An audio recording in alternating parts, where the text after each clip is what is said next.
શું માનવું હોય, શું મર્યાદા હોય, શું આબરૂ હોય અને જેવું ઉજળું ચરિત્ર હોય આવો મારો ધર્મે શીખવાડ્યો. ચાલો કોઈ દી મેં કોઈ ધૂણીને ડારો દીધો નહીં. સાચો. શું કહું ભાઈ? કોઈ દી મેં કોઈને અવગુણ ગાયા નહીં.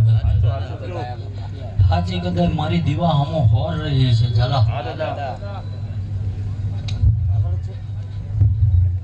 અને મારા દેવે જવાબદારી વાપીને જમનું એનું નામ ઉજળું થાય. ચાલો આની હાટું રાત દાડો કદાચ મજૂરી કરી છે પિન્ટુભાઈ.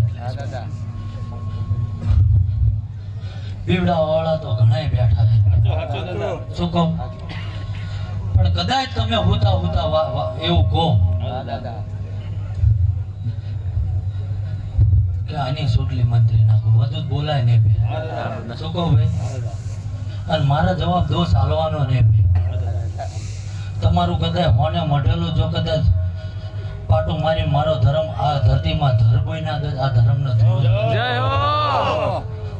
જરા ખૂબ મર્યાદા, ખૂબ ઠંડો પડીને બેઠો છો. બાકી હજારો ગો હાલ્યો છો.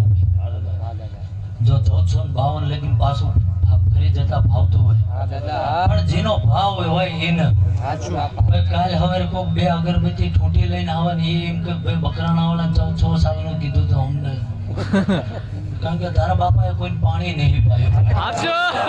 એટલે તમારે જોરાવાનું જ ના હોય ભાઈ. લોકોનું અહીંયા ફરી ફરીને જિંદગી પૂરી કરી નાખવાની વાત. એટલે આમાં બધું આવી ગયું ભાઈ. ધર્મે એનું લે છે ભાઈ કે જેનું કાળજું ઉજળું હોય. બાકી એવા માંડવા હું નથી ખાવતો. અને આટલા જગતમાં પરિભ્રમણ કરીને આવ્યો ને અશક્ય કામ કર્યા મેં કર્યા, એવું ન કર્યું મારા મહાદેવો કર્યા. શું કહું? પણ છતાંય મેં એવું કીધું છે કે ભાઈ મઢે જઈને કદાચ તારા ગુણના દીવાને પૂજજે, તારા ભુવાને પૂજજે અને એ માતાને રાજી કરજે. મારો ઠાકર 12 માસ રાજી જ છે.